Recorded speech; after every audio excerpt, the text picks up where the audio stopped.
अब कईयों के प्रश्न है कि क्या बिंदु को दीवार पे लगाया जा सकता है, हमारे पास कुछ रखने की चीज नहीं है। तो मैं क्या त्राटक के दौरान आंखें ब्लिंक कर सकता हूं? आंखें पूरी खुली होनी चाहिए या ऐसी होनी चाहिए, मतलब कि अध खुली? अब आपका प्रश्न है कि आंखों से पानी बड़ी जल्दी जल्दी आता है।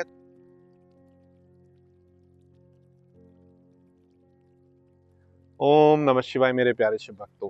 त्राटक के जो आपके प्रश्न हैं, ये उस सीरीज में दूसरी वीडियो है। चलिए आपके आगे के प्रश्नों को लेते हैं।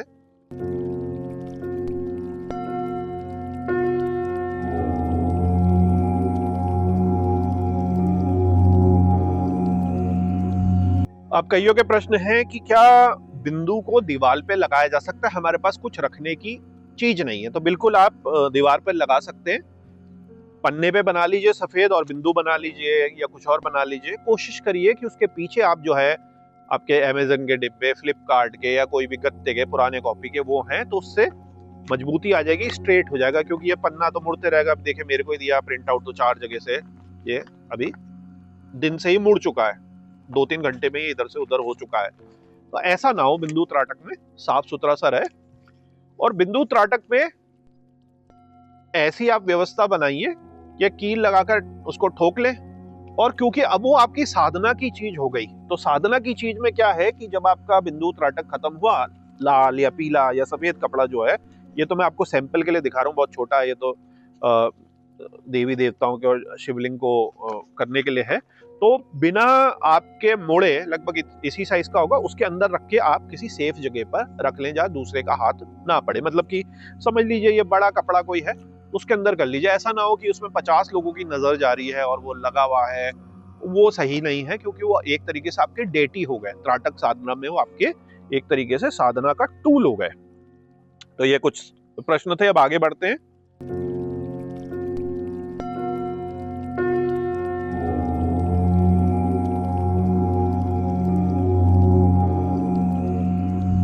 मैं क्या त्राटक के दौरान आंखें ब्लिंक कर सकता हूं? ये पूछा है, कई लोगों ने पूछा है। कोई कौशिक हैं और ये कोई अमेरिका से डिमिट्री है, इंग्लिश में उन्होंने लिखा होगा, हिंदी में कन्वर्ट कर दिया। Can I blink during trataka? देखिए ब्लिंक तो हमें नहीं करना है, मतलब आंखें तो ऐसे झपकानी नहीं है त्राटक में। क्योंकि त्राटक का मतलब ही क्या है? एक टकटकी लगाकर फोर्सफुली किसी चीज को देखना, फोर्सफुली देखना।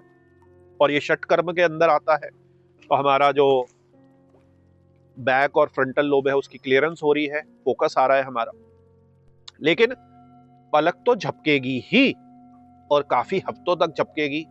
उसके बाद जब आंखें थक जाएंगी, आंसू गिरने शुरू होंगे, तब झपकेगी। जब आपकी प्रैक्टिस हो जाएगी कि आंसू गिरते रहे, तभी भी आपकी आंख नहीं हो रही, लाल हो गई, तभी भी आपने नहीं झपकाई, तो वही तो मास्टरी आपने करनी है। स्टार्टिंग में तो बार बार ही झपकेगी। और कई बार ऐसा भी होता है कि आप बड़े परिपक्व हो गए हैं, 15 दिन 10 दिन आपके बड़े अच्छे चले, और एक दिन आपको ऐसा हो रहा है कि आंखें ही झपक रही हैं, कि आप बड़े फ्रस्ट्रेट हो जाते हैं कि अभी तो कल परसों, उससे परसों और उससे पहले मैं तो बड़ा अच्छा त्राटक कर रहा था, 20-20 मिनट मेरी आंखें नहीं झपक रही थी, 10-10 मिनट नहीं झपक रही थी, और आज मेरे को क्या हो गया?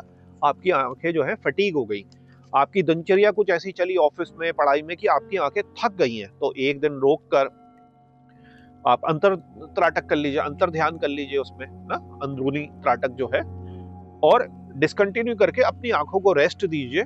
आपको आंखों पे जरूरत से ज्यादा जो है जोर नहीं डालना है। टाइमिंग देखिए कि क्या आप रात को कर रहे हैं, जब पूरे दिन में पढ़ के बिल्कुल आपका खत्म हो जा रही है, आंख की जो मांसपेशियां एकदम कमजोर पड़ जा रही हैं, खान पान आपका ठीक है नहीं है, तो थोड़ी टाइमिंग चेंज कर लीजिए। अब जैसे हमें तो रात को आनंद आता था, क्योंकि रात को ही टाइम होता था अपने स्टूडेंट जीवन में, वरना कई लोग सवेरे भी करते हैं। सवेरे हमारी क्योंकि स्पोर्ट्स वगैरह का था, तो अब ब्रह्म मुहूर्त में उठेंगे भी, तो फिर अपना पूजा इत्यादि करके स्पोर्ट्स में जाना है। मतलब हर एक का अपना अपना है, तो अपने हिसाब से आप चलिए। पर अगर आंखें आपकी झपक रही हैं तो नॉर्मल है, और कोशिश यही करनी है कि आंखें ना झपके।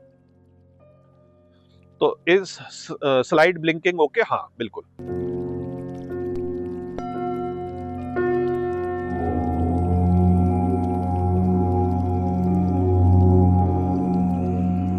आंखें पूरी खुली होनी चाहिए या ऐसी होनी चाहिए, मतलब कि अध खुली? अवस्था में 25%, नहीं नहीं, ऐसा नहीं है, अलग अलग त्राटक में अलग अलग है। जब हम त्राटक की बात कर रहे हैं तो आंखें बिल्कुल खुली होनी चाहिए, और कई बारी तो जबरदस्ती बड़ा करके खोला जाता है कि नहीं खुले रहना है गेट, तो उसको जबरदस्ती आंखों की मांसपेशियों को फोर्सफुली जरूरत से ज्यादा कई बारी हम खोलते हैं, और फिर अपने आप वो धीरे धीरे कंट्रोल हो जाती है। लेकिन आपको बिल्कुल भी अर्ध अवस्था में नहीं खोलना है, वो तो अंतर ध्यान वाली अवस्था में, अंतर त्राटक वाली अवस्था में कई बारी हम करते हैं कि हम 25% या 10% कर रहे हैं, लय योग में जाने की कोशिश कर रहे हैं, या अलग तरीके से, वरना बड़ी आंखें ही खुलेंगी।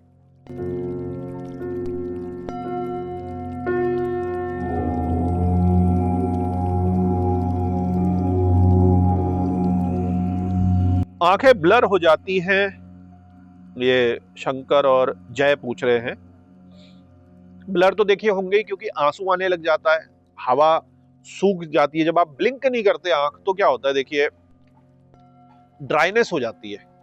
आप एक ऑप्थोमोलॉजिस्ट के पास, डॉक्टर के पास जाते हैं तो आजकल वो मशीन से फूंक भी मारते हैं आपकी आंख में, तो देखा जाता है कि आपकी आंखें ड्राई तो नहीं है, तो उसके लिए एक वो लिक्विड दे देते हैं, डाल लो, उसकी तो वैसे जरूरत नहीं है, आप शुद्ध गुलाब जल डाल लीजिए या जल डाल दीजिए केवल, और आंखें झपकाए रहिए।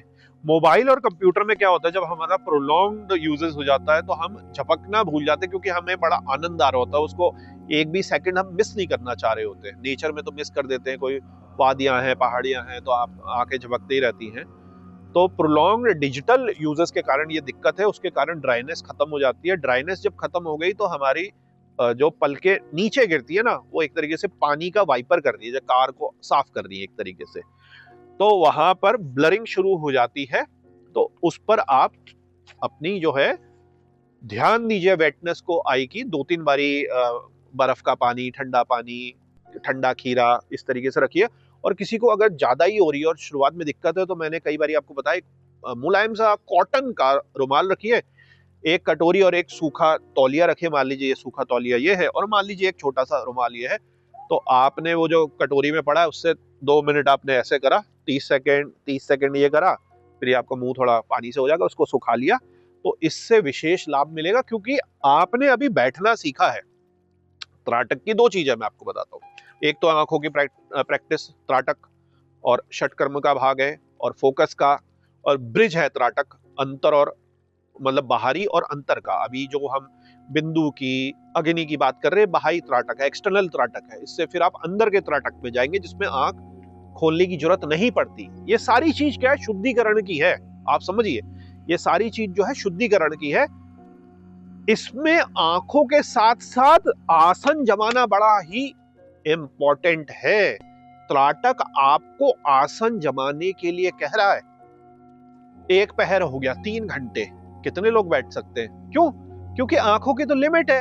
आपने कहा अरे पहले दिन मेरे से 10 सेकंड हुआ था, 30 सेकंड हो गया, बड़ा अच्छा है, और आपकी लिमिट 5-7 सेकंड की और 5-7 मिनट की रही, तो आप खुश है उसमें।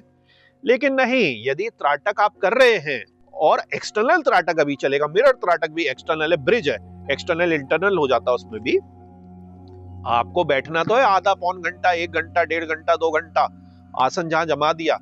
त्राटक नहीं हो पा रहा, थोड़ा हो पा रहा, कोई नहीं, आप नाम जप करिए, ध्यान करिए, कुछ ना करिए।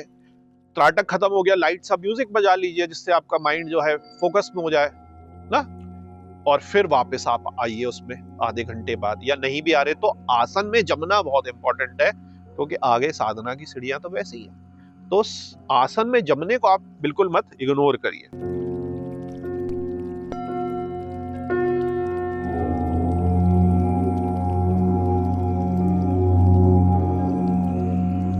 अब आपका प्रश्न है कि आंखों से पानी बड़ी जल्दी जल्दी आता है, तो मैंने आपको बताया कि आंखों में किसी भी प्रकार का इन्फेक्शन, गंदगी, ये जो इन्वायरमेंटल डस्ट है, स्पेशली आप अगर मेट्रो सिटी पे हैं, आंखों को बिल्कुल बढ़िया करके साफ करिए, आंखों की केयर करिए। बाहर निकलते समय भी जबरदस्ती एक फालतू का चश्मा ले लीजिए 0 पावर का, और कोशिश ये करिए, कहने वाले कहते रहे, आपको क्या फर्क पड़ रहा है, सनग्लासेस ले लीजिए, वो भी ऐसे लीजिए जिसमें साइड भी होता है, मतलब फ्रंट तो है ही, कईयों में देखा होगा साइड में भी थोड़ा सा एक्सटेंशन होता है, उससे डस्ट से आपकी आंखें होंगी, मसलिए मत अगर डस्ट चले जाती है।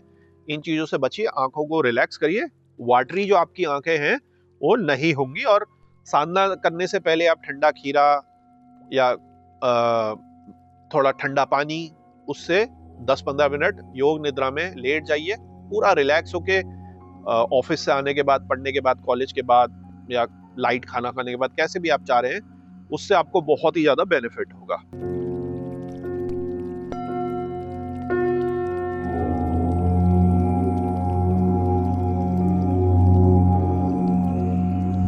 आई में स्ट्रेन, स्वेलिंग, पेन, क्या ये नॉर्मल है? देखिए, स्वेलिंग, पेन तो पेन जैसा पेन नहीं होता, हल्का सा होता है उसी टाइम पे, मतलब पेन की परिभाषा तो नहीं होगी, एक लिमिट से बाहर जाने की होती है। स्वेलिंग तो नहीं होती है। स्ट्रेन थोड़ा बहुत आता है, लेकिन वो आप उस स्ट्रेन को देके अपनी आई को अभ्यस्त कर रहे हैं। जैसे कि हम पहले दिन जिम में जा रहे हैं तो 2 किलो का डंबल उठाने में ही हालत खराब हो जाती है, दूसरे दिन मसल सोरनेस हो जाती है, तो उसमें आपको क्या बताया जाता है कि आप जी प्रोटीन लीजिए, रिलैक्स करिए, अगर आप रिकवरी नहीं करेंगे तो मसल सोरनेस और ज्यादा होगी ना, होता है, और कूल डाउन करिए। तो ऐसा ही त्राटक में भी, क्योंकि हठ योग के अंडर में आता है, तो इस पे भी आपको क्या करना है कि सही योगिक डाइट लेनी है, सही रेस्ट करना है, ब्रह्मचर्य का पालन कर सकते तो बहुत अच्छा है, नहीं कर सकते तो लिमिटेड सेक्स करें, अति ना करें। तो ये सारी चीजों के द्वारा आपकी आंखों की, त्राटक की सारी अच्छी रिकवरी होती है। पेन अगर हो रहा है, स्वेलिंग अगर आ रही है, तो आपको डॉक्टर को दिखाना चाहिए, क्योंकि स्वेलिंग इस हिसाब से नहीं होती। हाँ, कुछ केसेस में साइनस है, आप बैठे कमरे में, ठंडी हवा आपके मुंह पे आ रही है, या आपको मुंह ढक के ठंडा जरा सा भी लगे तो दिक्कत है, विंटर का सीजन है, या आप किसी पहाड़ी जगह पे हैं, तो ये इस तरीके की साइनस की प्रॉब्लम के कारण स्वेलिंग और पेन होता है। उस कंडीशन में आप क्या करिए कि अपने सिर को या अपने फेस को कवर कर लीजिए। कुछ नहीं है तो इस तरीके की जैसे चुन्नी इत्यादि वगैरह है, इसी से ही आप कवर कर सकते हैं। आपने देखा ना, जैसे डेजर्ट के इलाके में या गांव के इलाके में हम इतना इतना बंद कर लेते हैं, यहाँ से भी बंद कर लेते हैं, तो वैसे भी ध्यान कर सकते हैं। और ये तो जब आप ऊपर साधना करने जाते हैं, आगे की हिमालय क्षेत्र वगैरह ठंडियां हो जाती हैं, गुफा में कर रहे हैं, तो आपको प्रोटेक्ट करना है। शिव जी की भस्म क्या है? नग्न अवस्था में साधु सन्यासी जो है योग ध्यान इत्यादि करते थे, तो जड़ी बूटी तो खाते थे जिससे शरीर गर्म होता है। दूसरी चीज है भस्म लेप। सबसे पहले भस्म जो है, जीरो बैक्टीरिया, कुछ नहीं है उसके अंदर, क्योंकि राख हो गई, तो हमें इन्फेक्शन से बचाती है। और एक कोट आपके ऊपर हो गई ताकि ठंडा जो है आपकी स्किन को कम टकराए। एक तो हठ योग में आप कर ही रहे हैं, उसको साध ही रहे हैं अपने शरीर को, और दूसरा जो है भगवान शिव की भस्म का जो पूरा लेप होता था, वो आपको ऐसे हेल्प कर दी। तो बड़ा साइंटिफिक चीजें हैं ये, ऐसी हवा हवाई नहीं है। उस देश काल परिस्थिति के हिसाब से बहुत सोची समझी चीजें थी, जिसको लोग मिस कर जाते हैं। तो भस्म का तो, और भस्म में रमने का तो अपना बहुत ही ज्यादा बड़ा शारीरिक और यौगिक रूप से भी है, स्पिरिचुअल तो बहुत ही ज्यादा है। शैविज्म के हिसाब से तो उससे अल्टीमेट भस्म से कुछ है ही नहीं हमारे। तो ये कुछ चीजें हैं। ये कोई बबिन है, उन्होंने पूछा है कि एक आंख में प्रॉब्लम है, प्रैक्टिस सेफ है। अब एक आंख में क्या प्रॉब्लम है ये पता चले तो गाइड कर सकते हैं। अगर नॉर्मल वीक है कि एक आंख परफेक्ट है, एक वीक है, तो आपको ऑब्वियसली बात है चश्मा पहनना चाहिए। अब चश्मा जब पहन लिया तो चश्मा उतार के आप त्राटक नहीं करेंगे। हाँ, 0.25 0.5 है, उसमें भी आप चश्मे के साथ करिए, कुछ दिनों बाद चश्मा उतर जाए, बहुत ही अच्छा है। आप इसका लॉजिक समझिए। लोग कहते हैं चश्मा उतार ले, अरे ब्लर दिखेगा, आपकी आंख तो वीक हो गई, उसको परफेक्ट करने के लिए एक एक्सटर्नल दिखा दिया ना, माइंड में संकेत जा रहे हैं। तो त्राटक यदि चश्मे वाले करना चाहते तो चश्मा क्यों उतारेंगे? अपनी आई को और वीक करने के लिए, और ब्लर ब्लर करने के लिए नहीं। त्राटक से आपने उसको मजबूत कर लिया, अनुलोम विलोम से कर लिया, नाड़ी शोधन से कर लिया, अपनी यौगिक डाइट से कर लिया, बाकी चीजों से कर लिया, वो बात सही है अगर हल्की सी 0.25 0.5 है। वरना आप एक्सटर्नल उसको और जोर क्यों डालेंगे? आपकी टांग कमजोर है, ऑलरेडी हेयरलाइन फ्रैक्चर एक तरीके से मान लीजिए है, तो आपको कुछ टाइम तो स्टिक बैसाखी की जरूरत है ना, या हो ही चुकी है, तो आप वो हटा के उस पर एक्सरसाइज करेंगे तो क्या होगा? वो हेयरलाइन फ्रैक्चर और ज्यादा बिगड़ जाएगा।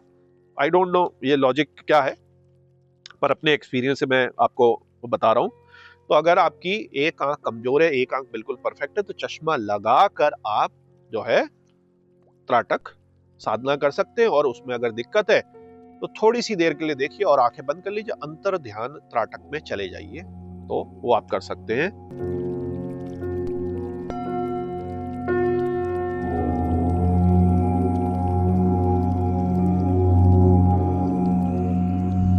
फ्लेम मूव्स विद ब्रीथिंग, मैं जैसे ही सांस लेता हूं तो आपने बहुत पास रख दिया, उतनी दूर करेंगे तो मुश्किल है कि आपकी नाक इतनी दूर तक छोड़ रही है, और अगर छोड़ रही है आपकी नोस्ट्रिल्स बहुत ज्यादा बड़ी है या भगवान की कुछ विशेष कृपा है, इतनी बढ़िया धौकनी आपकी बनी है, तो फिर आप अपनी नाक के आगे कुछ लगा लीजिए ना, जैसे जैनिज्म में आपने देखा होगा, चुन्नी लगा लीजिए या ऐसे करके अपना कर लीजिए ताकि सांस नीचे की साइड ही जाए।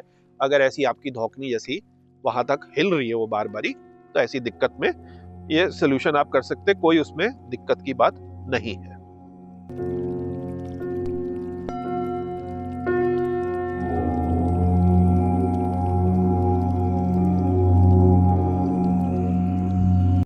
तो मेरे प्यारे शिव भक्तों, चलिए अगला प्रश्न लेते हैं।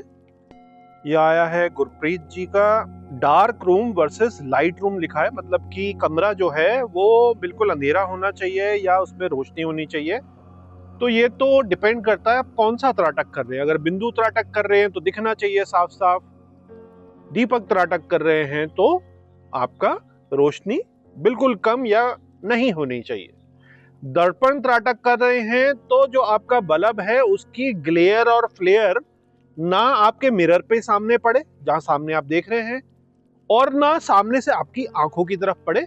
तो एक सटल जो है आपका लाइट होनी चाहिए। यहां कर लीजिए, उसके आगे सफेद चुन्नी लगा लीजिए, सफेद 5 रुपए का बटर पेपर आता है वो लगा लीजिए, ताकि वो सबडी हो जाए, मतलब एम्बियंट लाइट रहे, और बहुत ज्यादा जो चीखती चिल्लाती लाइट है वैसी ना रहे, और उसमें हरी, लाल, नीली, पीली इस तरीके की रोशनी ना हो। नेचुरल व्हाइट लाइट हो, सबसे बेस्ट व्हाइट लाइट है।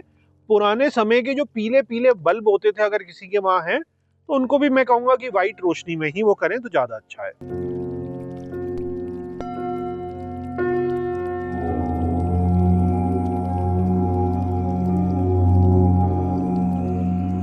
अब अगला प्रश्न रहते हैं, क्या रूम का साइज मैटर करता है? तो देखिए, शुरुआती ध्यान लगाने में दिक्कत आती है। रूम का साइज जितना छोटा होगा मन उतना कम भटकेगा, और अगर आप अलग तरीके का त्राटक कर रहे हैं तो कई बार आपको बहुत ज्यादा खुली जगह की जरूरत होती है। अब मैं आपको समझाता हूं कैसे, कि मैं मां नर्मदा के तट पे ध्यान कर रहा हूं, गंगा जी पर ध्यान कर रहा हूं, हिमालयन चोटी पर ध्यान कर रहा हूं, किसी वृक्ष पे ध्यान कर रहा हूं, तो वो क्योंकि नेचर में है और बड़ा ही एक्सपेंस लिए हुए वो पूरा जो है वहां की एनर्जी है, तो वहां पर तो आप बस धरती माता के साथ आसन लगाकर बैठ गए, और जो पंच महाभूत हैं आपके साथ वो आप उनको इन्वॉल्व कर रहे हैं, तो वहां पर सीमा नहीं रहती। पर इस साधना में तो आप कुछ टाइम बाद जाएंगे, आपको समय लगेगा, जैसे चंद्रमा त्राटक इत्यादि वगैरह में। जब हम बात करते हैं बिंदु त्राटक की, तो कमरा बहुत ज्यादा बड़ा ना हो तो अच्छा है, या कमरा बहुत ज्यादा बड़ा है तो आप उसको किसी पार्टीशन के द्वारा जो है छोटा कर सकते हैं। कई सारे उसमें तरीके हैं करने के, या एक दीवार को लेके आप पकड़ सकते हैं कि बहुत बड़ा आपका मान लीजिए हॉल भी है, तो उसकी साइड पीट करके मान लीजिए एक ये अगर बहुत बड़ा स्पेस है तो मैं अपने 3 फीट 2.5 फीट की दूरी पर इस पे बिंदु त्राटक, जहां भगवान शिव का जहां पे चित्र है वहां पर ध्यान कर सकता हूं। तो आप अपने आप को कन्फाइन कर सकते हैं कि बिंदु तो वैसे भी आप किसी ना किसी दीवार पर चिपका के, कागज पे चिपका के ही करेंगे, लगा के करेंगे, तो अपने आप जो है साइज सॉल्व हो जाता है। तो इस तरीके से आप इसको कर सकते हैं। छोटे कमरे में आपको शुरुआती रूप में अच्छा फायदा मिलेगा। तो मेरे प्यारे शिव भक्तों, काफी प्रश्नों के उत्तर हमने आपको दे दिए। वीडियो आज यहीं विराम देते हैं क्योंकि काफी लंबी हो गई है। मैं मिलूंगा इसके तीसरे पार्ट में, जिसमें और जो आपके अलग अलग प्रकार के त्राटक के प्रश्न आए थे उनको हम लेंगे। अंत में भोलेनाथ से यही विनती है कि आपकी जो त्राटक साधना चल रही है उसमें आपको गति प्रदान करें और आपकी साधना के आपको बहुत अच्छे अनुभव हो। ओम नमः शिवाय।